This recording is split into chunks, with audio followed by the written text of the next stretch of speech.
last talks of the day before the closing keynote. We have a very interesting lineup of two speakers for you. We have Darran Rolls from SailPoint to talk about the anatomy of your next cyber attack, pitfalls, and protections in identity management. And this is part of a session we called IAM Takeaways and Homework. But the good news is no homework. You can enjoy the weekend. And with that, I'll turn it over to Darran to kind of talk about the cybersecurity, identity-aware cybersecurity takeaways. Okay, I've got the... Great, well thanks everybody. Good to see you're all still here. I like people that hang on till the end. Obviously having Kim, being my lead into Kim is a good thing. I think he's got some interesting things to say, so I will definitely wait for that too. I am the CTO and CISO at SailPoint Technologies. We are seen by many as the market leader in identity governance and administration. So that's really that governance role mixed with provisioning. And what I want to talk about today is where we see IAM protections sitting within an attack lifecycle. So let's jump straight into it. I think everybody is aware of the multitude of threats, vulnerabilities, and breaches that are before us today. Everyone is a potential attack. Right? I mean, whether they be a nation state or a script kiddie, as they call it, those actors are many. The vulnerabilities appear to be everywhere, from an APT to a simple, weak password. These things are well known and well understood by the attacker and are very present in many, many of our businesses. And then prevention and, more importantly, detection turns out to be very hard to do. The Fundamental Institute estimates that the average breach detection is 206 days. So the bad guys are inside the network for 206 days. That's pretty darn scary, and it is, one of the reasons why there is so much fear, uncertainty, and doubt around our businesses today. Now, if you look inside forensics, I myself study wherever there is a forensic report available, I will read it. And you look inside those reports, identity really is a common point of weakness. It's quite surprising how often and how obvious it is that these are our points of weakness, but yet we are still seeing them in recurring breaches. Entitlements and access, it is the attack vector. The access control model is security. And I think in the worlds of the perimeterless network, we've kind of retreated to the access control model and the entitlement as the last breach for us to hold. And IAM processes seem to be rather weak as we look across the cyber kill chain. Things like poor account management, weak passwords, orphan accounts, this is such a huge one. That we see. Where the breach report is available, go read it. There's always an orphan account being created that wasn't detected. And that weak inventory and cataloging. So often, if we look at the Sony breach, for example, they didn't know what was stolen until it appeared on Pastebin. Very unfortunate situation. And cataloging and inventory is not just so as we know what is stolen. It helps us understand where our weaknesses are and where we need to shore up our defenses. And simple things like over-entitlement. Again, look at how escalation of privilege is used, and we'll look at that here in a moment. So has everybody heard of the cyber kill chain before? Very well read and well-publicized piece of research and really marketing by Lockheed Martin. It's a very sort of militaristic, sort of Sun Tzu view of the attack cycle that we are using as an educational basis to learn the defense. And it plots out the paths that we usually see through a classic attack. It is useful. It's a kind of an interesting exercise. It is a little limited, but when you look beyond it, the phases of attack are absolutely correct. Reconnaissance, penetration and persistence, exploitation and escalation, and then exfiltration and exit. Sometimes this exit is not good. In Sony's case, the exit was literally burn the house down. So sometimes that is almost justified as a step on its own. But really, those 4 phases are very interesting. And what I'd like to do is introduce perhaps a new thought, which is an IAM kill chain. This is introduced by me today. I made it up before I got here. And it really just takes, based on that kill chain flow and thinking, and it's really designed to have us focus on where within that cycle from recon to exfiltration, identity management has a part to play. It is defense, but I really want you to look at that. It's offensive as well. I believe there are things that we can and should do in IAM to create sensor networks, to create an offensive view, to put ourselves on rather than pure defensive, to start fighting back a little bit. So let's look at this across an anatomy of a breach. Let's take a completely fictional cyber attack. If this bears any resemblance to a real event, that is by accident, because that would be potentially a liable issue. Our victim is a market-leading manufacturer that has very, very strong IP and a very strong online presence. They're very prevalent in selling devices and selling things to the public, so they have a strong B2C. And then it could be any attacker. Of course, he's wearing a hoodie. Don't they always wear hoodies? But it's some known organized crime syndicate in China. And the important part is they have the money, they have the time, and they have the resources to execute this attack. They have patience, basically. And when we look across the kill chain, that becomes very obvious. And so let's look at our sort of fictional anatomy breach timeline. It spans from January of 2014 through January of 2016. So that's a pretty long cycle. Right, and it involves those places of reconnaissance, infiltration, exploitation, and exfiltration. And so let's kind of step our way through each of those phases and see what basically happened. Obviously, this is somewhat contrived as an example, designed to point out where the IAM pieces were. But first of all, some external web and network scanning went on. That always happens, looking for direct attacks and vulnerabilities in anything that's externally facing. That happens to every business. It happens to every home network as well. So it kind of goes without saying.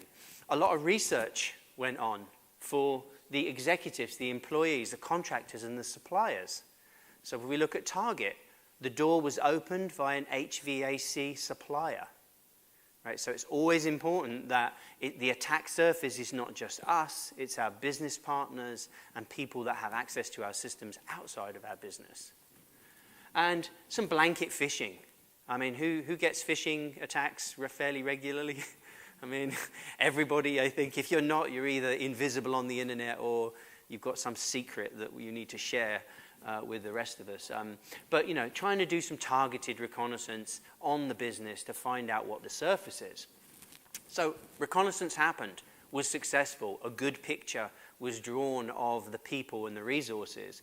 And then some basics. Targeted spear phishing on an executive. They're the first people to attack, they have the highest level of access, and they tend to be the most ignorant of the issues. They have an administrator that has an admin that has access to their system and their resources. 2 attack vectors for 1 account, very desirable. Some drive-by download was executed, and a local admin, they had local administration on the laptop. Let's not do that. I hope all of you don't have a local Windows administration account that you log into on a regular basis. Unfortunately, our executive did and was exploited.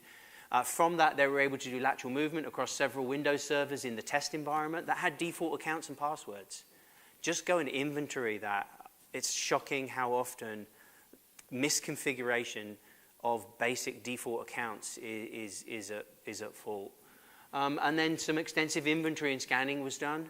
And then very importantly, they identified that there was a privileged administration tool in deployment, that is one place to focus your protection on.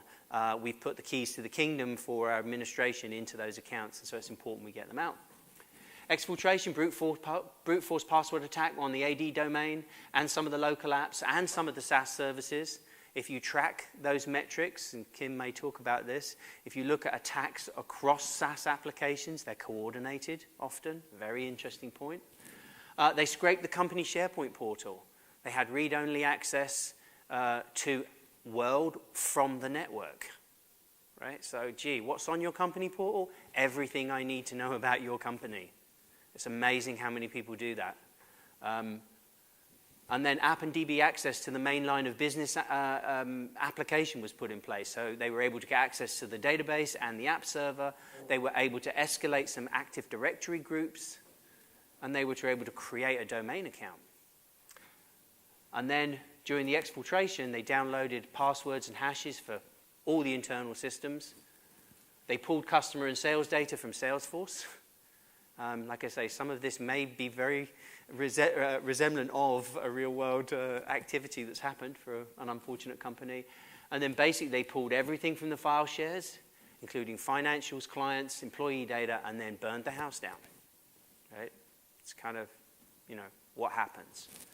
So very, very unfortunate, big damage. Company financials exposed, partners and supplier lists were shared with competitors, employee data was sold on the dark web. A company in China popped up literally a month later selling a product that looked just the same. How could that be? GDPR investigation was kicked off with potential resulting fines. Reputational damage, loss of partners, employee dissatisfaction, and then the bit that hurts me the most, the resignation of the CISO. Okay, so fortunately this was not SailPoint. Let me just say that again. This was not SailPoint. So not good. Stuff was wrong, right? Somebody got something wrong here. There were a bunch of basic protections that weren't in place. And then more interestingly, there were some true detections that weren't there as well. Some offensive detection that could have been in place to help mitigate this. Let's look very quickly at what these are. I'll build them out because I'm going to go through each very quickly. Inventory and visibility, strong authentication, password controls, lifecycle management. Privilege administration governance, that's a huge one.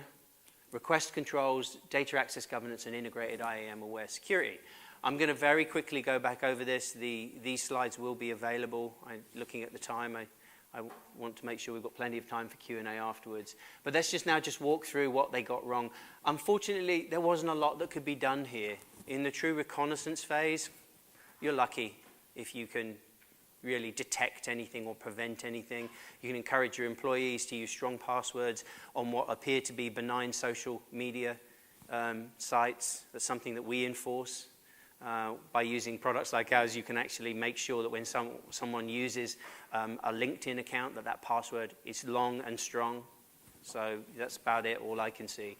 But they missed visibility in inventory, right? They didn't know where their default accounts were. They didn't know their orphan accounts when they were being created. So they created an orphan account. They created an AD account outside of our lifecycle control. Wasn't detected, wasn't prevented, and no event alerts went off. And recertification window was too long, right? The attack really started in April. They did an access review in January. Everything looked good. They didn't. Behavior could have been in play all the way across many of these phases.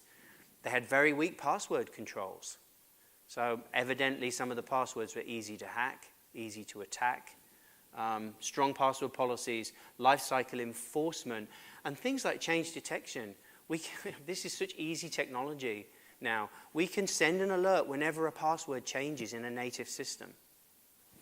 That tells us something, right? We can correlate that back with an action and see if it was done locally at the command shell or done through our IAM layer. And so, again, simple things. Lifecycle management wasn't in place. There were no known joiner, mover, leaver state transitions. When escalation was happening and lateral movement was happening, changes were happening in the IAM infrastructure and no alerts went off. Nothing got changed, nothing got triggered. Embedded data triggers, basically. which is something that we in Identity Governance Administration now, that's just what we do, right? We observe something changing and we create an event. We create a workflow. We notify somebody. We're the watcher, if you like. And then no PAM governance. Gee, how many times I see this, people go, it's happening in federal in the US at the moment. Everybody's deploying privileged administration like crazy, and they're not governing it. They don't look for separation of duty and escalation of privilege. They don't govern privileged administration just like any other source of authorization. It's just like RACF or AD. It's a super concentrated piece of authorization technology, and it needs to be governed. And they had no preventive and detective controls. Access request management, gee, the guy was actually, and this does come from a real story, was able to, based on a test account, use that account to request access to one of the SAS applications. Went through their internal request portal, and do you know what somebody did? Click, approve, gave them access to a SAS app, they pulled data from it, believe it or not. Data access governance, I mean, big detection point. Somebody was moving around the file system, and someone with an administration right was pulling financials information. That should have raised a trigger. Right? And that's what data access governance is here for, to effectively model people's access, to do classification and categorization and do file-based alerts. And then finally, I integrated identity-aware security. Nothing was integrated. Nothing was identity-aware. Nothing was able to talk to each other. And so the IAM and security weren't one strategy. They were just things, we were just chatting about that before we came in. They were not seen as part of a single defensive strategy. And so, we see what happened. So those IAM and protections were not really in place, and they really are quite a simple process. Now there's one more in my last 2 minutes that I want to discuss, and that's this notion of IAM sensors. So surely, with all this infrastructure, we can do something. We can detect, we can put a trap in place. And anyone that's dealt with network security and honeypots, it's a very simple concept, right? So there's some simple things we can do here. What about an account honeypot? What about creating a fake account that if you log into it, it's going to create an alert. It's going to notify. No one should log into this. It's called Big Fat Juicy Administrator. Or it's called I've Got a Weak Password. I mean, it sounds trite, but it can be very, very meaningful. Things that have deliberately weak passwords. Password 123 is still the most common password used on the planet. It's the first thing that they won't even put in place a cracking tool. They'll try that by hand because it's so often available.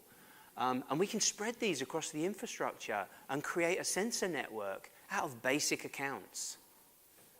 We can also do things that we've rather sillily called file and folder tar pits. First thing we're going to do is scan our file system. Look for accounting files. Look for files that are suspiciously attractive by name or by access permission. And do you know what they are? They're fake. And do you know what they do? They notify us that somebody's doing something they shouldn't. So if someone reads that document, someone takes that document, an alarm goes off. And these are the sorts of things that we can use our IAM infrastructure to automate for us.